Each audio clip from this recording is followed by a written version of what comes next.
গত বছর 25শে ডিসেম্বর আমি বলেছিলাম দেশ এবং জনগণের জন্য আই হ্যাভ এ প্ল্যান।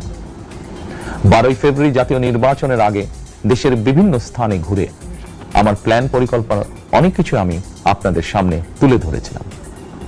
আপনারা স্বাধীনতার ঘোষকের প্রতিষ্ঠিত দল বিএনপিকে ভোট দিয়ে রাষ্ট্র পরিচালনার দায়িত্ব দিয়েছেন। এখন এই সুযোগকে কাজে লাগিয়ে সকল অঙ্গীকার পূরণ করার দায়িত্ব বিএনপি সরকারের।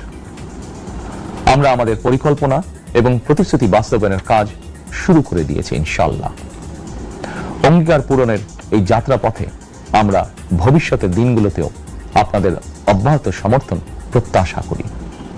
প্রিয় দেশবাসী, সরকার প্রধান হিসাবে আমি দেশবাসীর উদ্দেশ্যে একটি বিষয়ে প্রতি দৃষ্টি আকর্ষণ করে বলতে চাই।